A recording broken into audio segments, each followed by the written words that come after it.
Hello students, welcome to the 11th class of Immunology. In this class, we are going to discuss about the T cell development. As you know, the T cells along with B cells, they are the soldiers of the adaptive branch of immunity. So in this class, we are going to see the details about the developmental pathways which the T cells undergo inside our body. So before moving forward, let us see what we learned in our last class. So in last class, we studied the M.Sc molecules, their structures and the genetics as well as the presentation mechanisms. All right. Now, coming back to today's topic, if we see the T cells, thymus is the organ which is the nursery of the T cells. It is the place where T cells are developed. So the thymus generates a highly diverse stock of T cells while preventing autoimmunity. Now, this is the role thymus plays. It not only generates a highly diverse stock of T cells, but on the other side, it also prevents the autoimmunity by controlling very strictly how only those cells which are reactive to the foreign antigens should be selected. Okay. Now, this thymus is evolutionarily conserved across species in jawed vertebrates. So, in taxonomy, jawed vertebrates are known as gnathostomes, right? And this, so you can understand, how important this organ is because this is evolutionarily conserved across species in jawed vertebrates. And particularly, if we see the chondrichthyes, which are the cartilaginous fishes, for example, sharks and rays, they are considered the oldest thymus bearing taxon. Okay, so cartilaginous fish, they are the oldest thymus bearing taxon. Now, the thymus reaches its peak in cellularity few weeks after birth, few weeks after birth, okay, few weeks after birth, followed by a decline starting before puberty, right? So somewhere around at the age of 12 to 14 years, you know, it starts declining, okay, particularly in case of mice, humans, equines, which means horses, and zebrafish. These are some of the examples. Now, unlike other lymphoid organs, there are no afferent lymphatic vessels entering it. All right. So afferent lymphatic vessels are the lymphatic vessels which goes inside an organ, right? Here, this vessel or these vessels are not present. There is no afferent lymphatic vessels, but it contains efferent lymphatic vessels, and these lymphatic vessels, they take out the lymph part, and from where the thymocytes, they egress to the periphery. Okay, so you should remember this point that in thymus there is no afferent lymphatic vessels. Multipotent progenitors from yolk sac, fetal liver, and bone marrow, they start migrating to it prior to the formation of blood and lymph system, because ultimately these have to be, these organs which are the embryonic organs, they have to be seeded with the multipotent progenitors and much before the formation of the blood and lymphatic system. Now, if we see the thymus, so this is, the lobe, and then you can see this is the compartment. And if you can see the zoomed out version, so here you can see these are the structural layers and cellular composition of the thymus lobe, where this fibrous part is the capsule, or we call it as a capsula. Then here it is the cortex underlying the capsula, and then in the interior we have the medulla, and the border of the medulla and cortex is the corticomedullary junction. All right.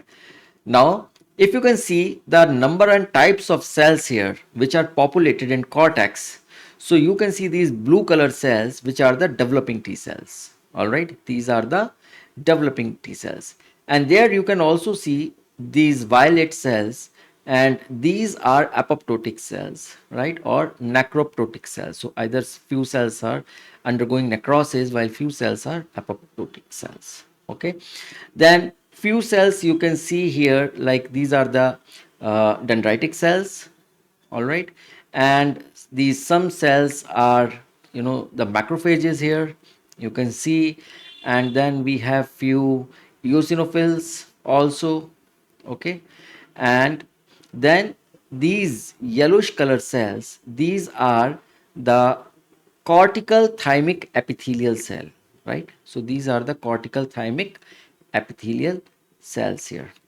And in the corticomedullary junction, you can see mostly this junction is populated with the stromal cells. So here you can see on the junction, this is the stromal cells. Okay, and then on the junction there is a number of lymph vessels and blood vessels. So these red color are the blood vessels, red circles, and these green circles, these are the lymph vessels. Okay, then there are few B cells also here you can see, and again, you know, you can see here the macrophages, and then here we have the hazel body. Okay, these are, you know, the some of the cells here which are the characteristic of the medulla here. Okay, which you will find in the medulla here. All right, so this is how this the compartmentalized architecture of thymus looks like. All right, and it is essential for allowing the correct development and selection of T cells. If this compartment structure is not there, then what will happen, that, you know, the T cells would not develop correctly, you know. So this is important because every compartment has its own niche of growth factors of cells which, you know, influence the developing T cells so that they can be developed into a mature T cell. Okay, now if we see here, then this capsula part particularly, this is a connective tissue. At it, this envelops both lobes, right, of the thymus, and the outer and inner layer of collagen and reticular fibers. So here you can see these fibers, these are basically the collagen and the reticular fiber, and around 5% of the developing thymocytes are found in the subcapsular area. So here this is the subcapsular area. Okay, this area is the subcapsular area which is proximate to the outer cortex. So this is cortex and this is outer cortex. Okay, this area is outer cortex. Now if we see the cortex, cortex is characterized by a high concentration of immature lymphocytes, we just saw in the last slide, and this is the most cellular dense region. Cortex is the most cellular dense region, and this is the primary site. This is the primary site of positive selection, which we will see how the cells are selected positively, and it harbors the cortical thymic epithelial cells. These are special cells that play a role in the positive selection. So you remember that these cells, CTECs, we call them, which are C stands for cortical and T is thymic epithelial cells. They play a very important role in positive selection. Now, if we see the corticomedullary junction, then it is characterized by a high density of blood and lymph vessels. You saw, you know, the circles, the green circle and the red circle, and then supported by connective tissue. And the thymus only contains efferent lymphatic vessels. You know, in the first slide, we discussed this, from where thymocytes, they egress into circulation. Okay, and unlike lymph nodes, the thymus does not swell during an infection. This is important. So this is the property of the thymus. If there is some infection, then this organ will not swell, while our lymph nodes, they show the swelling, right? This is a hub for both incoming immature lymphocytes and mature lymphocytes preparing to exit the thymus.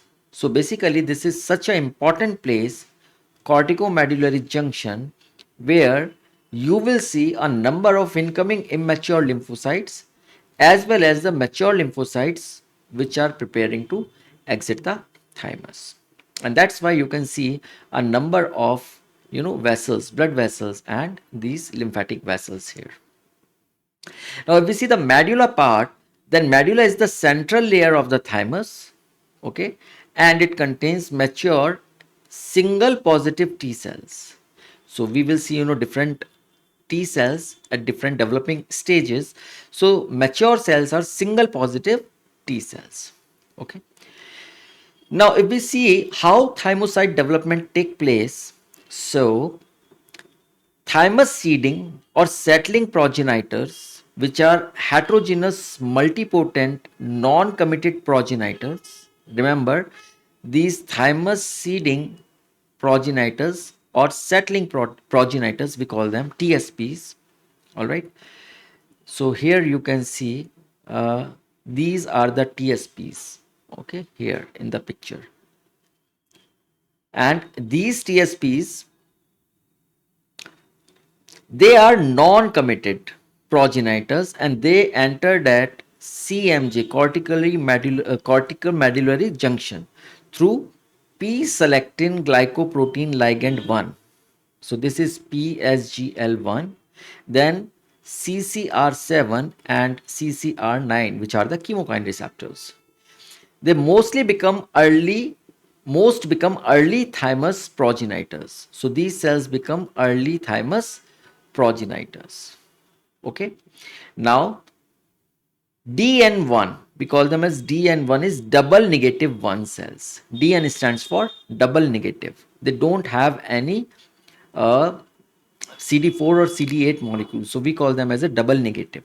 So DN1 move toward the cortex and become DN2. So here you can see this DN1. They are moving towards the cortex. This is the junction. Okay. So they are coming from this vessel and then they are moving towards the cortex. This is the medullary part.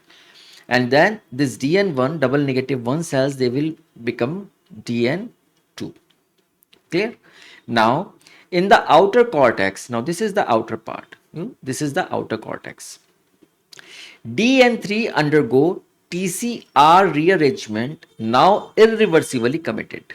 It is important to note here that our double negative third stage, so we call it as a DN3, it undergoes TCR rearrangement and now irreversibly committed. So here you can see this is our DN3 at this junction, at this outer cortex part, and it becomes irreversibly committed.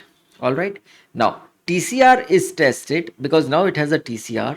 So TCR is tested in a process known as beta or gamma delta selection, where cells must interact with M.Sc to receive a survival signal, because major histocompatibility complex, they play important role here, and this they interact with the TCR, and the TCR should interact with the M.Sc, because ultimately the whole life they have to interact with the THC only, because THC will carry the antigenic peptide to them.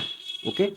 Therefore, it is important here that TCR is tested in a process, and this process is known as beta or gamma delta selection, where cells must interact with major histocompatibility complex to receive a survival signal here. So here this is DN3, and this is, you can see here, the MHC TCR affinity and notch signaling is taking place. Now, if there is a failure to engage MHC, then it results in the programmed cell death at the DN3 stage. So here you can see, if signaling is happening and then it is successful, then we call it as a selection. But if it is not, then it is the cell death. Okay. Now DN3 moves forward in the development and become DN4 and double positive, staying quiescent for several days. So here it is DN4 and then it is double positive. All right. So after the selection, so this is the beta selection and this is the gamma delta selection, and then after the selection you can see here the beta selection, it is shown here that it becomes the DP double positive, and it stays here for some time, for several days in a quiescent stage. Now, this DP or the double positive cell, it interact with the cortical thymic epithelial cells, which play important role in positive selection and undergo positive selection. So here you can see this is the CTEC, right? And here it is interacting with that, and then it is leading to the positive selection. So here this is the positive selection. Now, cells displaying low to moderate TCR MSC interactions are positively selected. So, only those cells which show low to moderate affinity towards MHC TCR, then they are positively selected and they move further. Okay. Now, while cells with high TCR MHC affinity mostly undergo cell death. With high, okay, they undergo cell death. So here you can see that here the high affinity MHC TCR, and then there is a negative selection or there is a cell death. Now some become Tregs or unconventional T cells. Now few cells, they become the Tregs, which are the regulatory T cells, right? Here you can see, despite of the negative selection, or we call it as a agonist selection.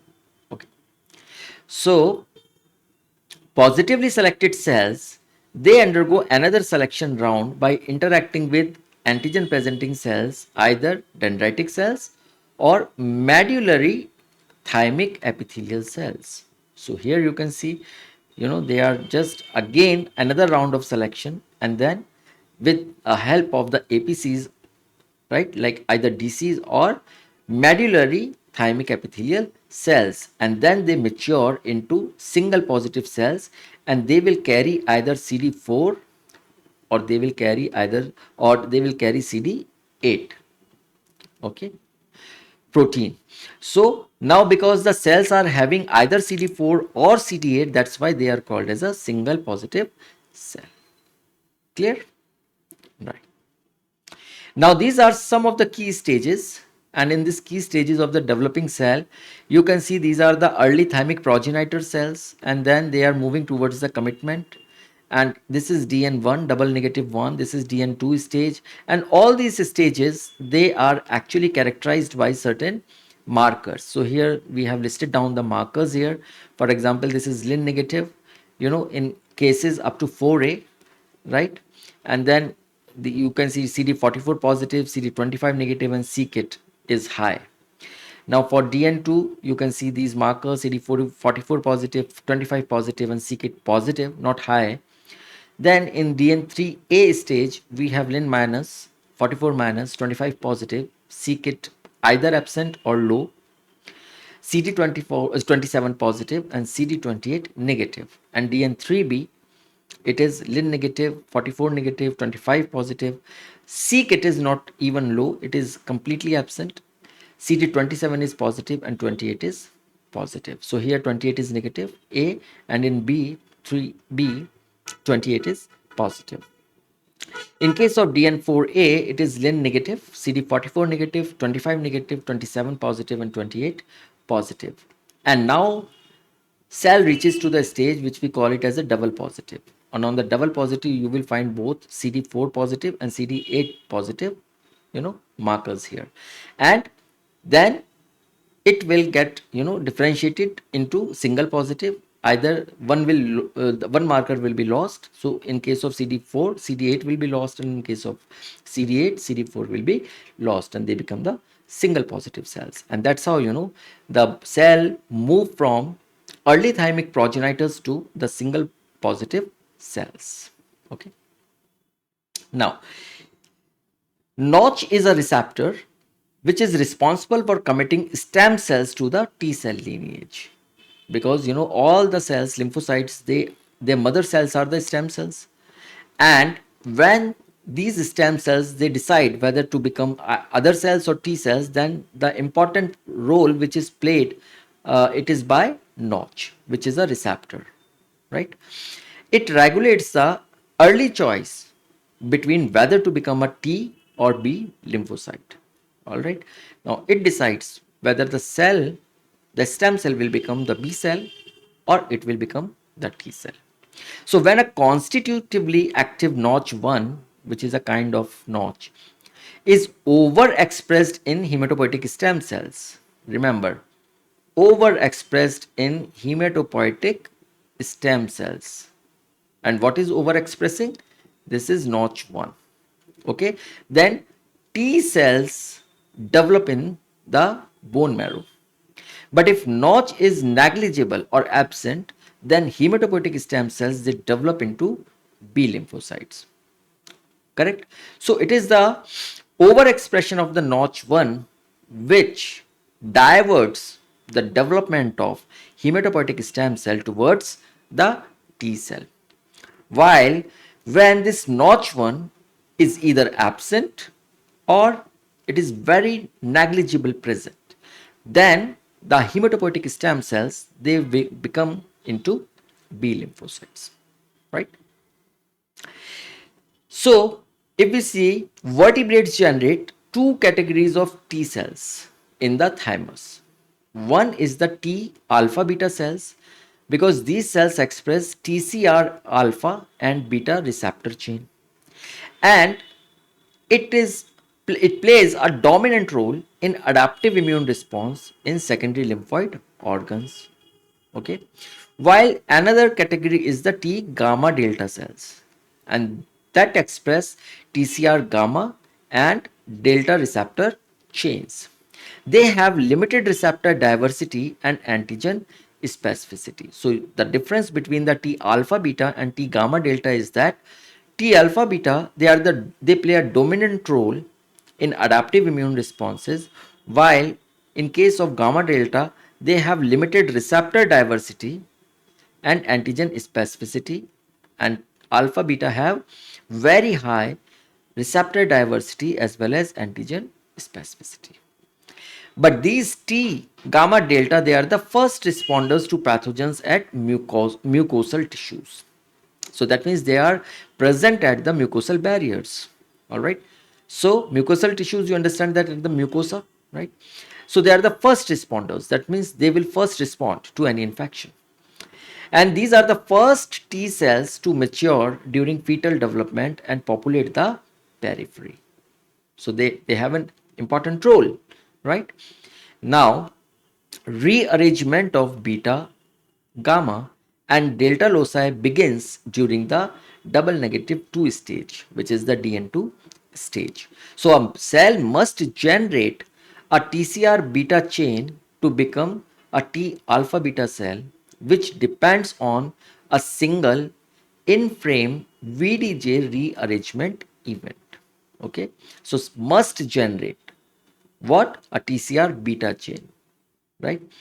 Now, a cell must generate two functional proteins that depend on two separate in-frame rearrangements. So here we have a single in-frame VDJ rearrangement, and here we have a two separate in-frame rearrangement events to become the T gamma delta cell. So that's how these two developments get separated. The probability of forming T alpha beta cell is 75%. That means most of the cells are T alpha beta, and T gamma delta cells is 25%. Okay, so 1/4 of the cells are gamma delta. Now, if we see the positive and negative selection of thymocytes, then this is a very rigorous selection. And the question is, why rigorous selection? Because we need only those mature T cells which can recognize peptide antigens only combined with self MHC molecules. So if these cells are not able to recognize self MHC molecules holding the antigenic peptide, then what's the point? Correct? That's why we need a rigorous selection here. Now, negative selection can occur in both the cortex and medulla and is mediated by multiple cell types in the cortex and medulla. Remember, negative selection, it may happen in the cortical part as well as in the medulla. Okay, and multiple cells can involve in the selection, while the positive selection occurs in the cortex. So cortex is important and the only place where the positive selection happens. Without positive selection, many cells that may not recognize anything in the system would clutter the system, reducing the probability of a T cell to find antigen in a reasonable time. Now, why it is important?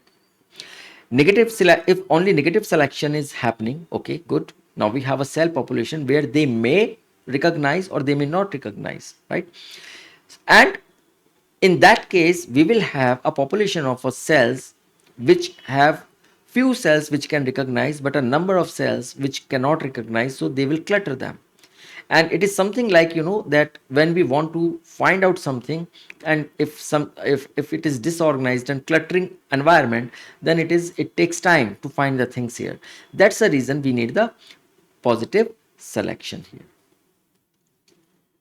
Now, if we see the positive and negative selection of murine thymocytes, that means in case of the mice, so double positive thymocytes with new TCR alpha beta dimers, they browse the M.Sc peptide complexes expressed by cortical thymic epithelial cells and cortical dendritic cells and macrophages, because now they are the DP thymocytes.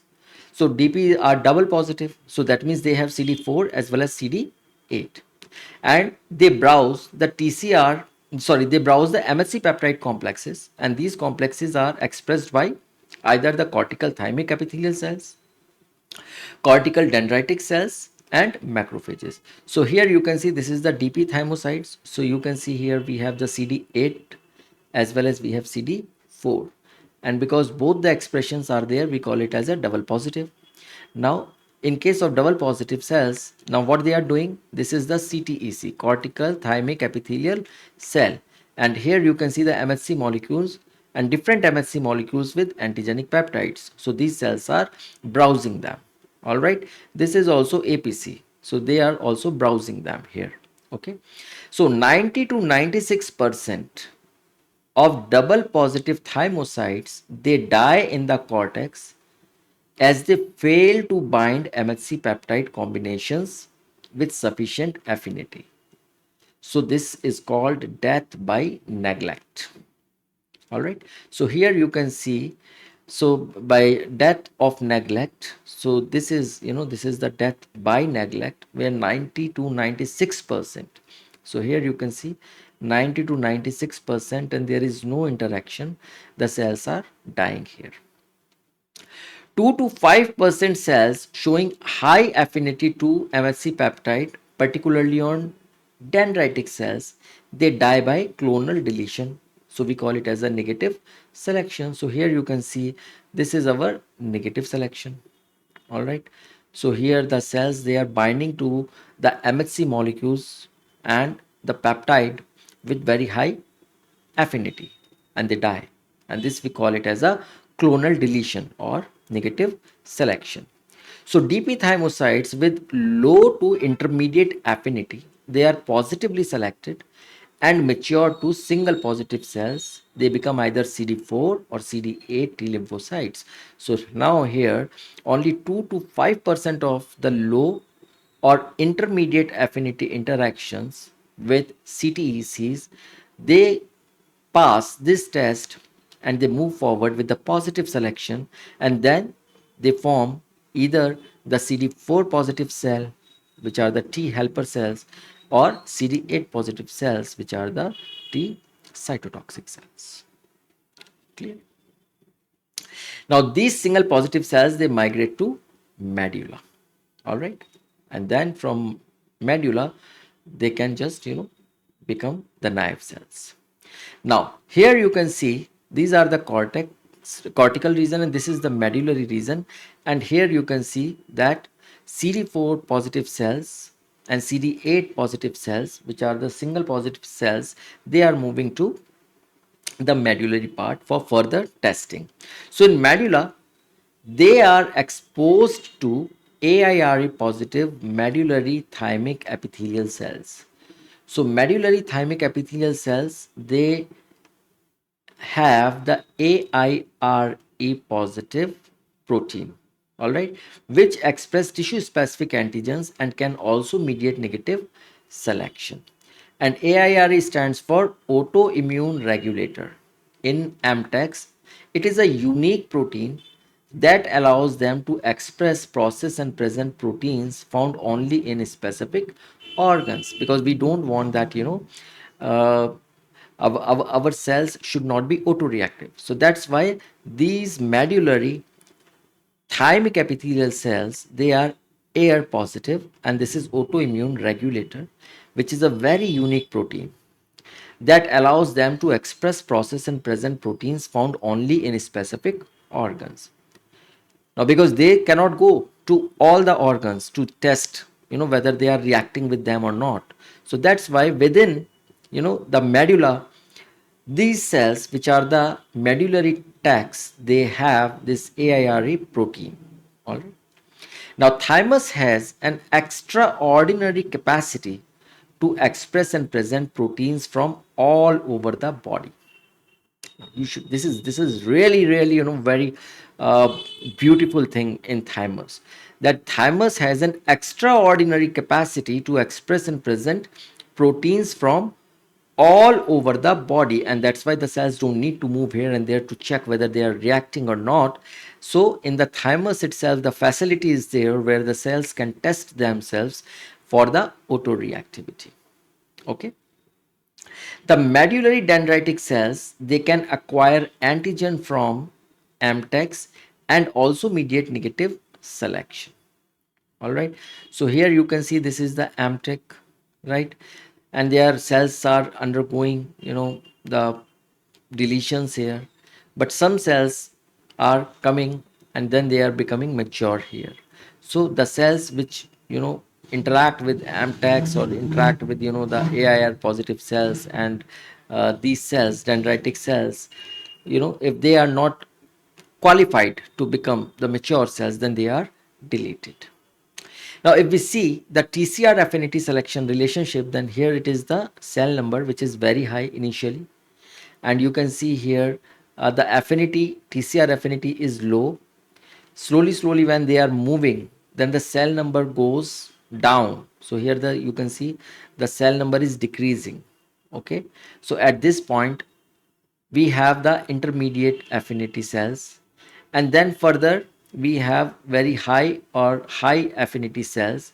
So all the cells apart from this intermediate one, here they undergo the death process. So here you can see 90 to 96% of the cells are dead by neglect. 5 to 10% of all CD4 positive thymocytes, they are very high. They some develop to Tregs, okay, and this is less than 1%. Some develop to Tregs, while the very high interaction, they are negatively selected and they are deleted, and they are around 2 to 5% of the cells. Okay. For negative selection, we have some other mechanisms also that include clonal arrest. So thymocytes expressing autoreactive TCRs, they are prevented from maturation. So we call it as a clonal arrest. So thymocytes which express autoreactive TCRs, they are prevented from maturation. Then we have clonal energy, where autoreactive cells are inactivated rather than deleted. Okay. Then we have clonal editing, where autoreactive cells are given a second or third chance to rearrange a TCR alpha gene. And then we have the clonal deletion, which is the most common mechanism where cells are dead. Then we have some superantigens, and superantigens are the molecules which bind simultaneously to the variable beta domain of TCR and to the alpha chain of class 2 M.Sc molecules, but outside the peptide binding groove. And they can induce activation of all T cells that express that particular family of variable beta chain. All right, so they are known as superantigens because they have the capacity to induce these cells. Now they are also expressed in the thymus of mice and humans and influence thymocyte maturation.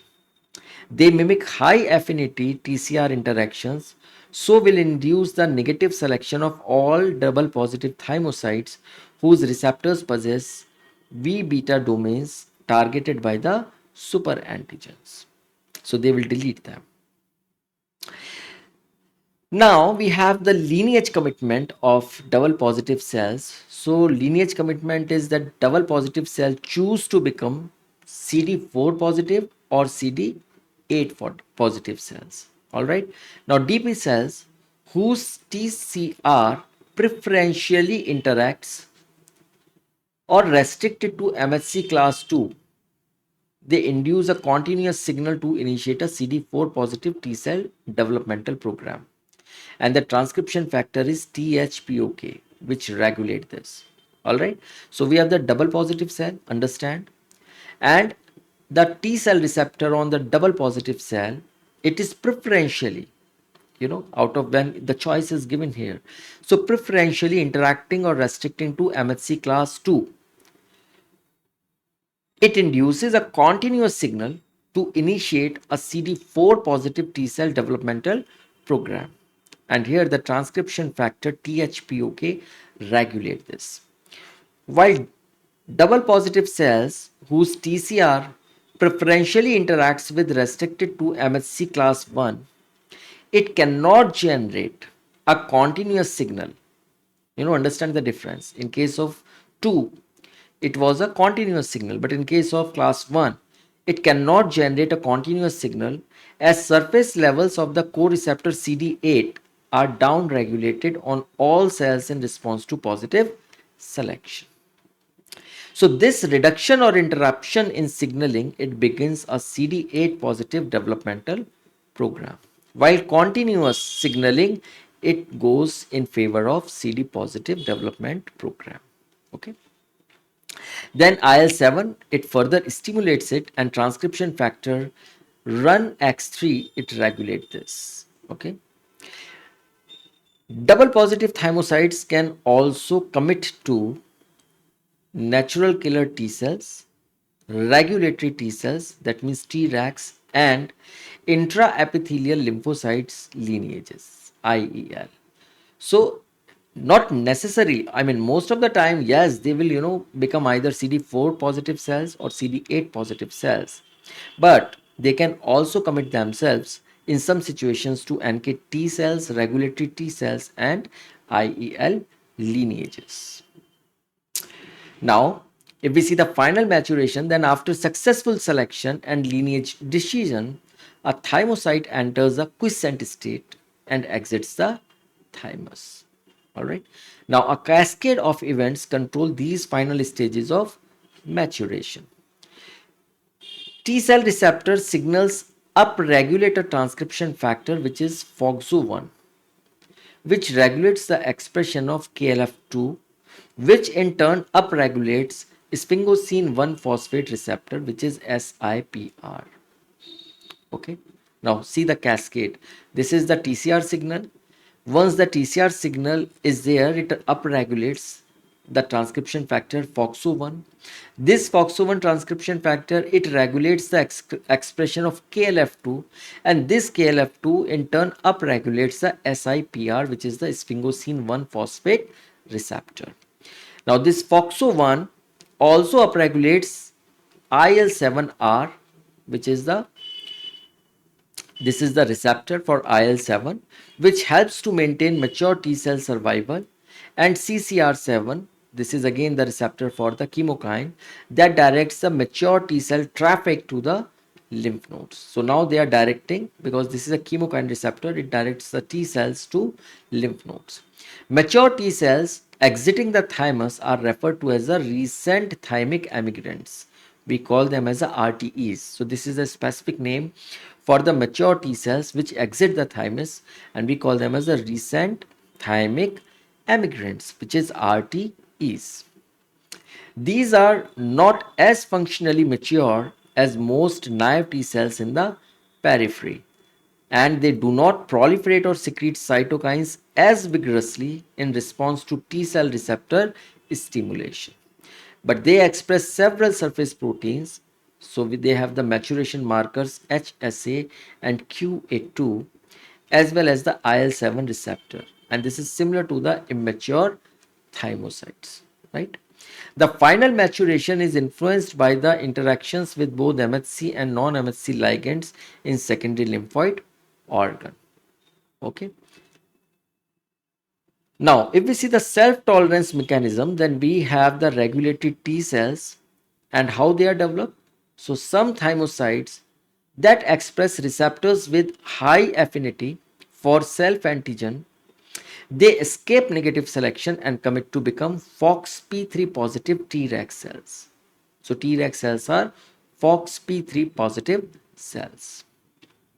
These cells require help from cytokines including IL-2 and IL-15 to complete their maturation.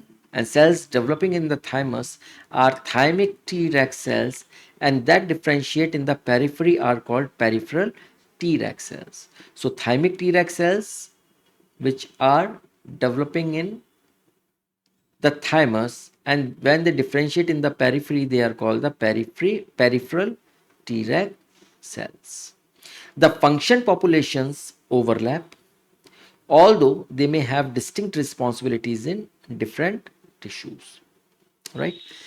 Now let us see how Tregs they inactivate or the inactivation of T cells by Tregs.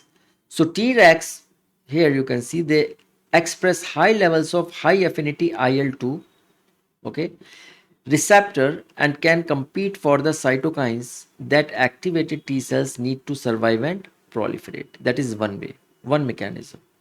So Tregs, right, they are actually expressing high levels of IL-2 receptors and can compete for the cytokines that activated T cells need to survive, because when the cytokines will be there, these Treg cells receptors will catch those cytokines, and the other T cells which need for their survival and proliferation, they will they will not get the proper signal, and that's why they can regulate. Then Tregs secrete cytokines like IL-10 and TGF beta, all right, which bind receptors on activated T cells and reduce signaling activity. That is the another mechanism. So they are secreting cytokines like IL-10 and TGF beta, and these cytokines they are binding to the receptors on the activated T cells, and once they bind with that, then they reduce the signaling activity. So that's how the second type of mechanism. In third mechanism, Tregs can interact directly with MHC class II expressing antigen presenting cells and inhibit their maturation, leaving them less able to activate T cells, because ultimately T cells require antigen presenting cells. But if T cells can interact directly with MHC class II expressing APCs, they can inhibit their maturation. So if APCs will not get matured, then definitely they are not going to interact with T cells. So ultimately the T cells will not get activated. And Tregs can also display cytotoxic function and kill cells by secreting perforin and granzyme. So the cells can secrete perforin and granzyme, which can kill the T cells or reduce the population of the T cells. And that's how the T cells gets inactivated by Tregs, by these four mechanisms: by cytokine deprivation, by inhibitory cytokines, by inhibiting antigen presenting cells, and by cytotoxicity. Okay. All right. So we are closing our discussion today, and what we learned today was about the thymus, then T cell development stages, types of T cells, T cell maturation, and tolerance mechanism. All right. In case you have some doubts, you can just go again and go through the this video again, or you can refer to your textbook. All right. And we will see you in the next class. Till then, take care and thank you.